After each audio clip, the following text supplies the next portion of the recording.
Bom dia a todos vocês. Eu prometo ser bem rápido. Eu sei que a gente está um pouco atrasado com a nossa programação. Eu quero agradecer os organizadores por terem me convidado a estar aqui. Eu acho que é um momento bastante importante para a cultura cafeeira. E o que eu quero falar com vocês é como, na verdade, liberar o potencial do café robusta, do café conilon, como vocês chamam aqui, né?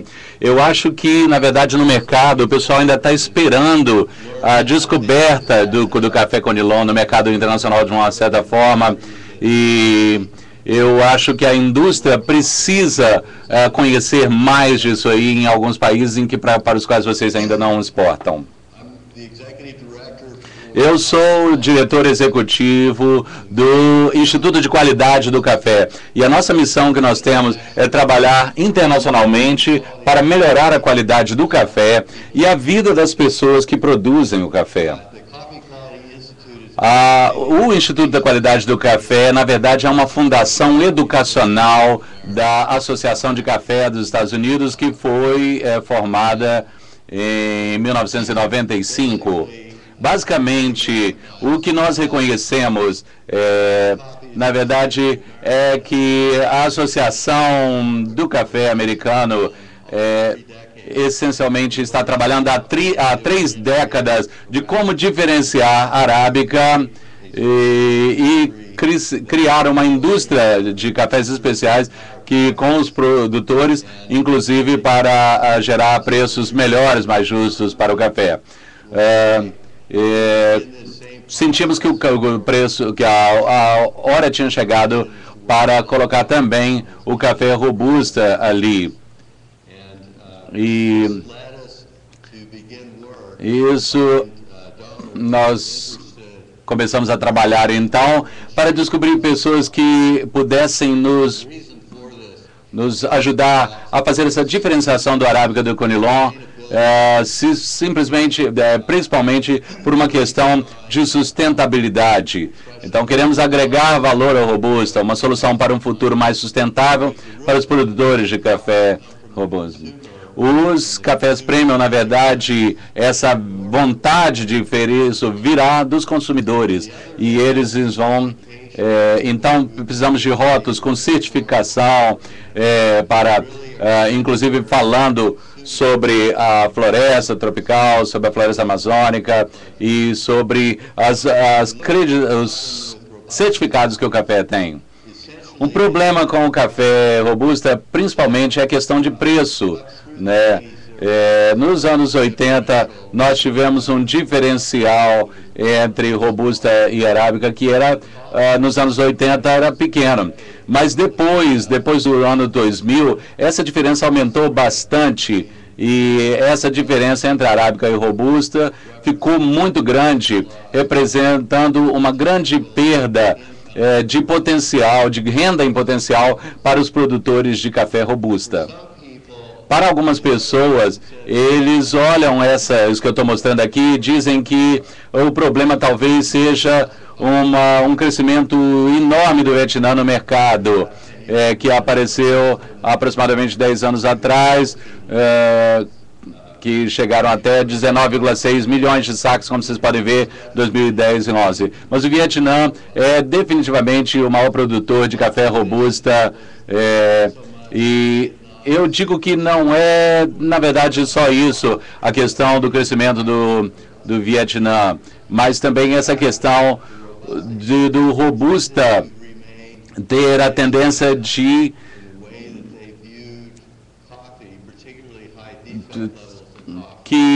dessa questão dos altos níveis de defeito no café e uma mudança fundamental que tem que acontecer como vender o café como um produto diferenciado. Então, isso aí, quando a gente coloca em padrões mais baixos, a indústria do café robusta acaba tendo uma perda em termos de preços. Mas isso também a crise acaba criando uma oportunidade para expandir o mercado, com toda essa escassez de qualidade que tem havido. pode-se, então, com um café mais diferenciado, conseguir um mercado maior, expandir o mercado, ter melhores preços e preços mais... principalmente por causa do material muito genérico que está por aí e as características intrínsecas que tem na prova e na degustação do café. Então, estabelecemos uma melhor qualidade do café e vimos a ter a expansão do mercado devido a isso aí. A infraestrutura que se tem hoje, por exemplo, pode criar um nicho de mercado muito maior do que se tem feito com o mercado existente. Nós temos que mudar a maneira como nós vemos o café robusta e mudar a metodologia do café robusta e principalmente mudar a nossa visão da produtividade. Principalmente, eu acho que o que nos limita não é o que nós somos. Os nossos limites é o que nós pensamos que nós não somos, na verdade. Então, temos mais certeza do que somos, do que temos feito. Nós temos que pensar na gente como produtores de um produto que será usado, que terá uma utilidade muito maior e com um mercado muito mais extenso. O produto... nós temos que pensar em nós mesmos como produtores dos melhores cafés do mundo. Então, mudamos a nossa visão totalmente sobre o nosso potencial e a qualidade do mercado que vem por aí. Nós temos que mudar a mentalidade das pessoas que produzem o comércio e também mudar a mentalidade do próprio consumidor. A estratégia para se fazer isso é desenvolver padrões para o Robusta. Mover, por exemplo, o Arábica dessa história de comodidade para uma das produtos que possam ser diferenciados e colocar o Robusta como diferenciador aí. Fazer uma parte de educação, educar também o consumidor para isso e ter uma questão de padrões que sejam colocados no mercado de uma forma mais consistente. Educar o consumidor para que ele aprenda a consumir e saber que o Conilon é um café de qualidade. E depois de nós fazermos isso, nós temos que levar esse mercado a existir e de uma maior forma, institucionalizar esse mercado, criar, então, uma transparência maior dos diferenciações entre Robusta e Arábica. Fazer isso tudo com ética e descobrir o café verdadeiro que o Robusta não só como um preenchedor ali junto com o Arábica, mas como um café em si de qualidade. E para desenvolver os padrões, nós temos que identificar doadores, principalmente nos Estados Unidos, na África, no leste, em Uganda. Nós conseguimos, por exemplo, ter 4 workshops em 2009 e 2010, que estão listados aqui, em Kampala, em Accra, e mais dois em Kampala. E nós tivemos 63 participantes nesses workshops de 16 países diferentes. Em 2011 e 2012, nós seguimos mais 6 workshops e que nós validamos toda a degustação e toda a prova de café que foi feita até ali. E os protocolos que nós desenvolvemos para o café Robusta, 2 medidas de diferenciação e trabalhar não só com a diferenciação, mas com cafés de todo mundo e um grande número de diferentes pessoas, diferentes históricos em termos de café. O primeiro workshop de Robusta, que vocês estão vendo uma foto aqui, em Kampala, em agosto de 2009, essa sabedoria convencional é que o Robusta, como comodidade, e você não poderia fazer uma diferença entre um Robusta e outro. Mas a verdade é que existe uma grande variedade de diferenças e de sabores, de atributos de sabor que podem ser notadas. E uma grande surpresa para todos nós é que foi a primeira vez nos 40 anos que eu tenho lidado com café é que nós realmente tivemos cafés robusta de todo o mundo, de Brasil, da Uganda, da Índia, da Indonésia, do Vietnã, na mesma mesa e fazendo degustação e prova de café. E as diferenças foram muito grandes, nós pudemos diferenciar café. Então, isso veio validar aquela ideia de que há uma diferenciação realmente grande nos cafés robusta em todo o mundo. E é muito diferente, os cafés que nós provamos ali foram bastante diferentes. E aí nós pudemos diferenciar os cafés, igual nós fazemos com o café arábica, tanto por xícara como por grau também. E aí tem uma diferença primária com a maneira que a gente lida com essa questão de amargo, doce e sal e ácido. No arábica há um componente muito forte, que tem que ter no robusta também, é aprender como lidar com esses atributos e colocar uma linha positiva na nossa compreensão dos atributos. E nós fomos capazes de concluir, depois de várias provas, de que a gente poderia avaliar em termos da proporção, menos amargo, muito doce, menos sal, mais ácido, essa relação entre esses sabores, e poder usar isso para realmente fazer a diferenciação do robusta. Nós podemos usar a mesma abordagem que nós fizemos com doce amargo, fizemos também com sal e ácido, e temos uma proporção do aspecto. E como reconhecer isso, os pequenos níveis de potássio e de fluoreto, de flúor, nós podemos criar uma impressão de que,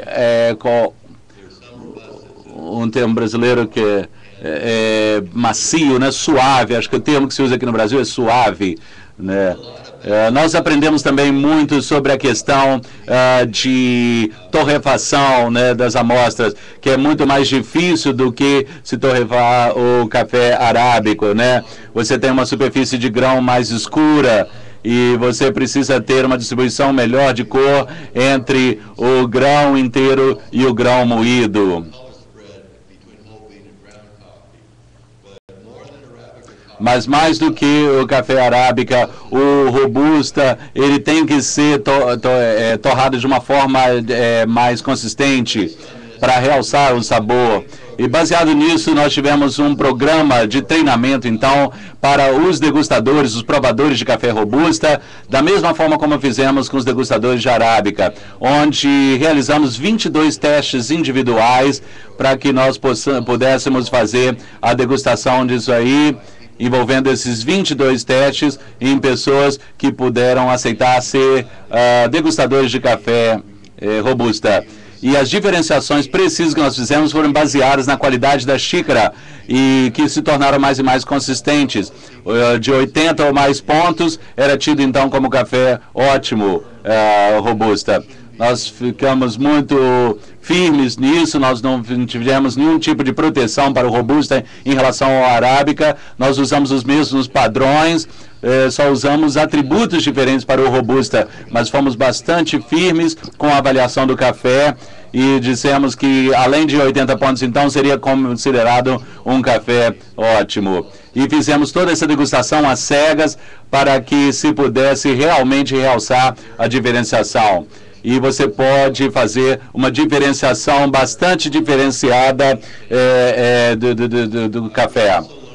Nós também aprendemos que nós tínhamos que chegar a uma conclusão de que precisávamos de um vocabulário maior para a diferenciação e a degustação do café robusta, principalmente os atributos de cunho aromático precisavam ser mais bem caracterizados. No treinamento de robusta nós fizemos isso e usamos um vocabulário muito maior do que o vocabulário utilizado para o arábica. Nós também aprendemos nesse treinamento que a gente precisa treinar o degustador a ver as diferenciações entre sabor, que requer ajustes ajustes em termos do reconhecimento de qual sabor ele está realmente sentindo. Por exemplo, o ácido acético e ácido cítrico, essa diferenciação precisa ser feita de uma forma muito mais precisa para reconhecer, do ponto de vista sensorial, o que está causando os vários sabores que eles podem perceber ali. A conclusão que nós tivemos, então, que a diferenciação no mecanismo de mercado livre vai criar preço premium, um preço de mais justo para isso. A diferenciação é o mecanismo exatamente para criar um preço mais justo, um preço que possa ser melhor diferenciado. Altos padrões também são a chave, o componente-chave que nós podemos usar para diferenciações do produto que podem aumentar o mercado e trazer preços que sejam mais atraentes para os produtores. E a chave para isso é criar realmente isso que eu disse, altos padrões, padrões que sejam mais exigentes e que levem a nos apresentar cafés de maior qualidade. E as diferenciações de produto, elas vão permitir que o consumidor faça uma decisão mais bem embasada na hora de comprar o seu café, na hora de fazer o consumo. Isso nos leva a dar importância ao premium, ao café de especialidade, ao invés de comprar qualquer café. E na segunda vez ele já faz a escolha pelo café premium. Então, se a gente usar a questão dos problemas do Robusta, por exemplo, em relativo a preços, de 2007 até 2011, nós teríamos esse gráfico que vocês estão vendo aqui, esse gráfico de barras. A pergunta que nós fazemos é por que aconteceu em 2000, por exemplo, quando nós estávamos vendo, 10 anos depois, a gente viu uma questão tão diferente em termos de texto. Nós podemos fazer essa pergunta numa palavra. A palavra é defeito. Se você olhar na questão de base de preço, que era para o café Robusta, tradicionalmente, as pessoas apontam para Londres como sendo o mecanismo de descoberta de café para o café. O problema principal na comparação entre Nova York e Londres é exatamente o número de defeitos que são identificados. O padrão de Nova York, que é um padrão razoável para defeitos, é de 10 defeitos para 330 gramas.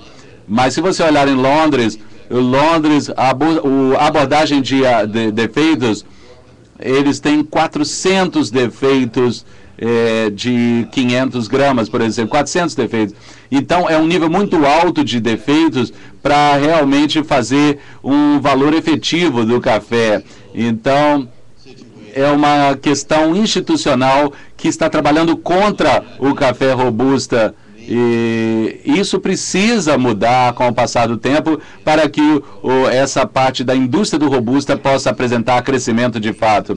Essa conta exagerada de defeitos, ela acaba limitando a questão do blend. O blend, então, é feito de uma forma mais limitada, exatamente porque a descrição de defeitos é muito alta no mercado de Londres.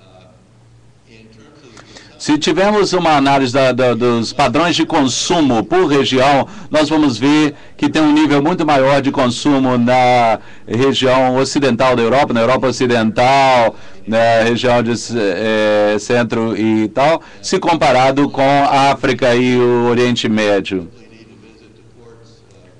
Nós temos portos de Hamburgo e nós temos aquela limpeza a vapor, que pode tornar o gosto do Robusta mais palatável. Essa solução muito melhor seria remover os defeitos, ao invés de usar tratamentos que pudessem realçar o gosto do Robusta. Se o café for bem preparado, for bem beneficiado, bem processado, então nós vamos ter um café melhor no final das contas. Então, a diferenciação do Robusta por xícara, por exemplo, nós teríamos um café Robusta ótimo com 80 pontos ou mais. E por grau, nós teríamos um Robusta ótimo com 5 ou menos defeitos. Nós teremos uma questão muito mais diferente em termos do crescimento mundial para o café robusta. E utilização do robusta também. Então nós poderíamos transformar Londres e toda essa ideia de defeitos exagerados que está sendo feito em Londres, e teríamos um gráfico como esse que você está podendo ver aqui, por exemplo. E todo o mundo produtor de robusta teria uma grande mudança, porque poderíamos produzir um café que já chegaria bom no final das contas e com já o processamento mudado, o beneficiamento mudado e já apresentando menos defeitos. E numa degustação à cega, por exemplo, a gente poderia ter uma preferência do consumidor para cafés do tipo ICO. E podemos perguntar ao consumidor qual eu perguntei, por exemplo, qual café você gosta mais? E a resposta me surpreendeu. E eles responderam que não aquele café suave, aquela coisa, mas o café realmente que o robusta pode ser. Ele agrada bastante o consumidor e é algo que a gente tem que lançar a mão para fazer uma cultura mais mundial do café robusta, o café conilon, como vocês chamam aqui.